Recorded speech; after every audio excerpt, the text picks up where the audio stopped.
food and water and security before you can start to think about achievement and higher thoughts. And think about us today. So I'm just flipping this over, but I stayed at the Ayers Hotel. I didn't worry about the water. Okay. I was ready to achieve at 8 a.m. Okay, I have all day to achieve. And I just flip this around, so it's not to imply that we're more moral. We have a lot more time on our hands. How we used to spend it might be reality TV. I don't know. It's just to achieve or to not. But currently, developing countries, which is the majority of the global population, might look at it like this. That even highly educated, highly technical communities still have this chronic day-to-day stress. It's a psychological stress of dealing with basic infrastructure. And this is creating a brain drain from developing countries, not because of economic opportunities. They can live very well in developing countries, but it's just chronic day-to-day stress that you have to think about. So these communities and different cities are different paradigms. And I agree with this. How can you be a systems thinker if you don't know what paradigm you're working in?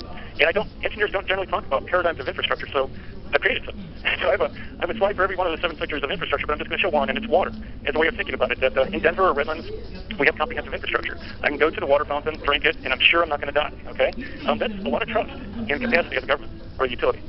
In a lot of countries, you have what I call failed infrastructure, where by GIS, it looks like you have a water treatment plant, water mains, distribution, taps. It looks exactly the same, but you grow up as a kid where your mother says, don't ever drink water from the tap, it'll kill you. So there's a complete different way of looking at infrastructure in most of the world. And so how you deal with this is either you treat it again in your home with RO, UV, ceramic candles, or you buy imported water. So the whole municipal water supply is circumvented by buying because you don't trust it. They also have disconnected, so the informal slums, poor rural, they have tap stands or tanker trucks. So very different paradigms, and that's just for water. So to pick on water one more time with this ISO 37120, this is a great metric. Percentage of the city with potable water supply. I have no arguments with that. But read on, and it says potable water through a pipe that is connected to a network, the supply of which is relatively continuous. There is no such thing as relatively continuous. Either it's continuous or it's not.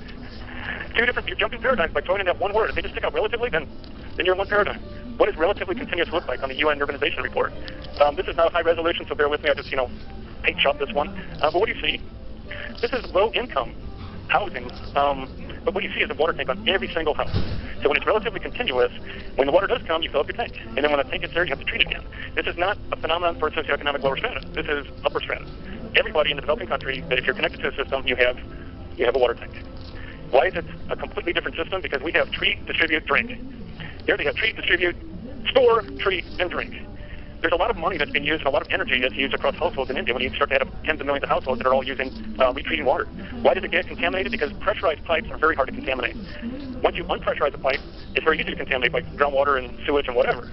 But if you have to store it, it's also easy to contaminate by airborne and insects. So the water is treated, distributed, and contaminated and treated again. It's a completely different paradigm. Or if you don't have a tap, it's distributed, and then you have unsanitary containers. So this is a purposely blurry photo of a megacity in the developing world. And the point is, how do you look at it? So you can look at it as the structure downtown where you wear a suit and tie and you're an engineer and you talk about, putting in a water system, where the reality is nobody drinks that water. And if you change it around, will they? After decades of never drinking water out of the tap. So it's failed comprehensive. How do you look at the slums or the disconnected areas? Is this just the world of NGOs and humanitarian engineers and we're not going to worry about that? Or can you look at both of them? It's like nobody is drinking the water directly out of the tap. There's a lot of appropriate technology, ceramic filters, pure water pack. There's a lot of things that are common across socioeconomic strata in this design. Okay, so it's this kind of background that 2005 to 2007 is a good example that I worked on a Kigali conceptual master plan. Doing a conceptual master plan is very unique because it's not a project, right? It's looking at the entire region. So it allows you to look at a city a little bit differently. And the new also uses this, the ability to self-organize is the strongest form of system resilience. And I agree, because even though there's death and disease, it's not nice everywhere, but there's 7 billion people that are figuring out every single day. And over decades and generations, they've developed systems. You can't just say this system is not good. There's expectations that go along with how you get things or how much it costs and who gets what. And this has been developed for a long time. So I won't go through the graphics too much, but if you start to look at a city as all the systems, not just like water system, but you see water as a subsystem of infrastructure, which is another subsystem. You start to say, like, these projects, if you work on a project and you call it a sustainable project, I look at it as like a city DNA strand. That one element, one project in that subsystem does not make a sustainable city. So the unique thing about a master plan is able to step back and look at the entire city.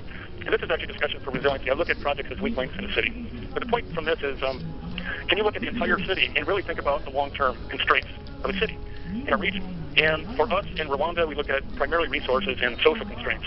And so you all know where Rwanda is. It's Eastern Africa, right off the equator. But look, again, in terms of location, landlocked, no fossil fuel. The refineries are Dar es Salaam and Mombasa on the coast. The red are roads. The black are railroad. So if you're saying there's no fossil fuel, okay, you're going to have to commute 500 miles over treacherous roads with your fossil fuel. That's what they do. What do they have? Wind is not very good. It's land of 1,000 hills, no great plains. It's land of drillers in the mist. solar's not very good. And so you start to like slowly panic as an engineer as you're getting closer and closer to making presentations about like long-term plans for infrastructure.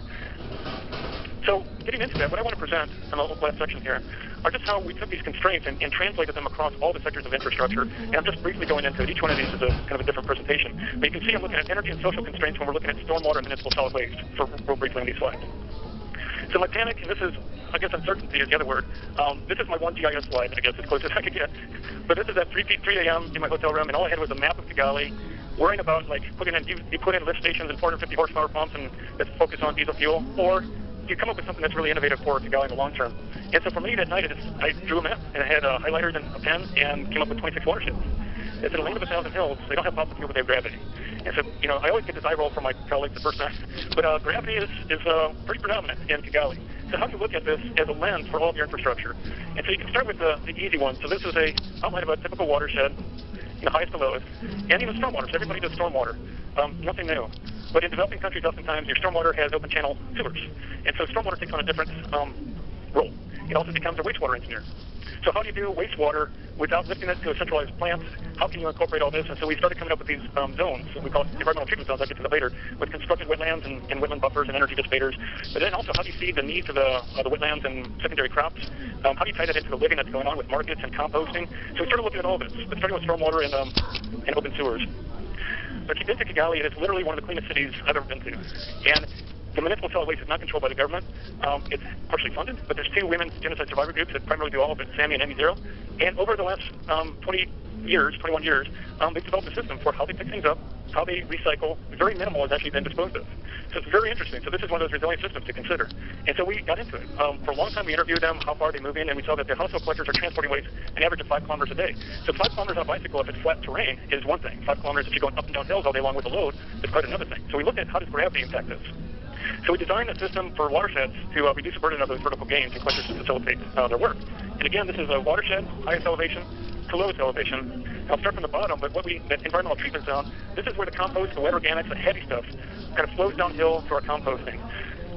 In the middle, the dry organics are brought to a processing site. The dry organics can be turned into briquettes, and they are. They're turned into briquettes, and briquettes are used in lieu of charcoal, which is a primary commodity in Kigali. At the end of the day, even construction goods are recycled, and at the end of the day, what is left over can be put on the main collector road, and then that is taken to the municipal solid waste site. So what we're trying to do is use gravity. It's not replacing everything, but it's incorporating this concept of a lens of free energy into all the systems. So material and physical constraints. So this is more the engineering side, mixing with the design and planner side. I know this isn't Kigali, this is Nebraska or Iowa or something, but the point is, it's asphalt. And designers and planners typically think of road topologies and don't think of the materials or construction. Not typically, I don't want to offend anybody, but typically it's road width, access, green space, all that type of stuff. And what I want to point out is how we all have to be on the same page is as an engineer, look at what is the material. And asphalt is a refinery product.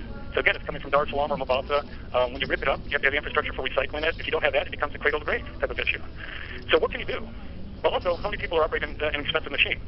So what can you do? In cobblestones, if you go to Kigali, you see a lot of cobblestone roads. So this is damned by some people because for reasons, but look at all the labor that's going there. So there's that. It's cobblestones, which are local material. Cobblestones will never go away. If you have to pull it up to put in a water main, you simply pull up the rocks, you put them back in. What does it look like? It's much more visibly attractive than asphalt. Tie that back into stormwater management. What does cobblestone roads have over asphalt? It's a higher manning coefficient, it's a rough surface, it's permeable. So all these things are tying into materials now and energy and flow and social considerations for employment. And finally, I'll end with housing. So 80% of Kigali is informal. So meaning 80% of the people, of 800,000 people, I'll just do the math, live informally, meaning they're not planned. Okay, and the only building code that we had to go on, this is from 2004, but in 2005 when we started, this is the only building code that buildings have to be durable. And I simply asked, what does that mean? And they said concrete blocks. And this is a whole other issue, but concrete blocks, there's no way you can produce that much. So look at Kigali, what exists? This is a typical waterland house construction for an outhouse for 10 families. This is a typical sun-dried block construction for a commode for 30 families. None of this is durable. 800,000 people out of a million are not living in durable conditions. This is another long story, but we had to get into low-cost housing, and the Rwandan architect proposed this, that we have a 2-bedroom living room, and then all the water annex, the kitchen, the bucket shower, and the 4-flush toilet. and here's a road, and I just simply asked, where's the water coming from? How are you bringing this all together in a land where you get 40, 45 inches of rain per year? So the outcome was we moved the water close with a breezeway to kill breezes, but a common roof. And what that allowed us to do is, let me just jump to that, is provide rainwater harvesting that became part of the building code. So a lot of states, even in India, have building codes that incorporate rainwater harvesting. We're doing the same in Kenya and Africa right now too. What do you do with the pore flush? What do you do when your pit latrine fills up? You can't move your house. You have to do something other than pit latrine. So we did anaerobic digesters, and this is a model house in Kimisanja. But basically what we're trying to do is alleviate as much of the infrastructure off the grid as possible to deal with that. And it looks nice. So in a nutshell, how things happen in Rwanda, like plastic bags were outlawed overnight by President Kagame. The mayor of Kigali came out and loved it. 3 days later, it was determined to be durable. This is stabilized compressed dirt blocks. So things are just moving so fast that eventually what happened is a year later, they took the exact same design and built Batsinda, which is 480 units. So the whole point here is that, rather than going in as an expert and explain how things are done, if you take kind of a Zen-like approach and just understand that things are moving and things are socially acceptable, although they're not logical to you, a lot of innovation can come out of it. So in conclusion, non-sequiturs are just long-held beliefs that impact the expected performance of infrastructure and should be considered for overall project approach. In most countries, constraints are more than economic. Being forced to consider these constraints can lead us to innovations here. And finally, incorporating non-sequiturs and constraints requires true interdisciplinary coordination, which is what geodesign is. So with that, I'd say thank you.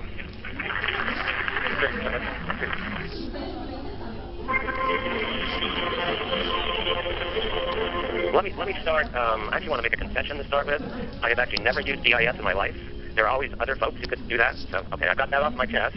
And I want to say, in this summit, this last day and a half of great presentations, discussion, reinforces in my mind the incredible potential, the power of geodesign, which gets me to transform planning and design practice, and I think they're the same thing. Which gets me to the premise of my presentation, which is, and it's actually the first part of this is a challenge. Let's realize the potential of geodesign across scales and disciplines of practice to impact society's big problems. So that's the first. And then how do we do this? And this gets to the premise of my talk. Let's use the vehicle of the comprehensive plan that's done by local governments and APA Sustaining Places Initiative framework for integrating sustainability into the comprehensive plan as a vehicle for doing this. So actually, I'm going to start with the notion of scale. How many people recognize this image? Few people, everyone actually should, but what this actually is a national plan from Warren Manning's, Carl's chuckling, I'll get to this, Warren Manning's 1923 plan, and Karen, and I swear, Shannon will back me up on this, I had no idea Karen was going to do a lightning talk on this when I put this in, so I'm not going to actually talk about this, but I do want to make one point. I actually borrowed this image from an article Carl wrote for Landscape Architecture magazine, I think back in 2012 maybe, but the thesis of his article was actually how landscape architecture and city and regional planning started as the same profession back in the 19th century and then diverged, and that's a theme the transdisciplinary is a theme I'm going to return to. But I do want to say a few more words about Warren Manning, and because he was the ultimate geodesigner across scales, and his dad was a nurseryman, so he grew up in the nursery, was a plants expert. That's what he was known for. That's what he started out with, garden design, and he was actually known for his use of native plants. But over time, he became interested in larger scale resource planning, and of course, his work culminated in a national plan. So I'm going to stick with this idea of scale a little more, and I've been thinking about this. When you think of designing at the site scale, that's the scale in which, and actually I'm going to pull in Noel Cressey's talk about uncertainty, which this formula went over my head, but that really resonated with me, the idea of we're in an uncertain world, and statistics is a science of uncertainty, and that's what we as planners and designers do, we deal with uncertainty. So the most certainty is at the site scale, but bringing back that idea of impact, that's probably the least amount of impact that you have. You have the most control, most uncertainty, least amount of impact. I'm going to just throw something out now. Folks may disagree with me on this. I feel like right now, if you scale this up, the sweet spot of geodesign practice is at the district or campus scale. And I really actually like Melissa Alexander's lightning talk where she talked about bringing geodesign to community college practice. But there's this balance of a degree of certainty, a degree of understanding, being able to measure performance and outcomes versus impact or scaling up from the site scale. So just to carry that forward, the scale I'm going to talk about for the remainder of this presentation is the scale of the city, the local government or county, local governmental jurisdiction that do comprehensive plans. And I put this image up is from actually my prior job at WRT, the Imagine Austin Comprehensive Plan, which was started in 2009 and adopted in 2012. And I was the lead consultant on that project. And to me, this was a project that needed geodesign, could have used geodesign, but actually had it kind of incorporated into the process and not the technology totally. And just a few words about this. When this process started, it was politically driven by City Council. They wanted three things out of this process. They wanted community engagement. They wanted it driven by the values of the community. They wanted sustainability, the content of the plan. They wanted it to be about sustainability, about sustainable Austin. And the final thing, they wanted to have it to be implemented. In other words, to have impact. So these two images actually, the one on, I guess, your left is one of the scenario building exercises that was done. And these were not done through technology. These were the handcrafted. This was the most complicated chip exercise you ever saw. If they used that technology, they loved it. And that was actually on your right was the outcome of that, which was their future land use concept or future growth concept. And they called it compact and connected.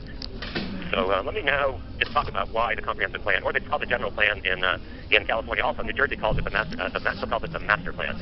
You know, why is this so powerful as a vehicle? First of all, it's a legal mandate for decision-making by local governments. Literally thousands of governmental jurisdictions have comprehensive plans. They're constantly updating, preparing new ones. It's the one place in which a city government comprehensively looks long range. It's visionary. The best ones really stretch the boundaries in addressing the problems they're faces.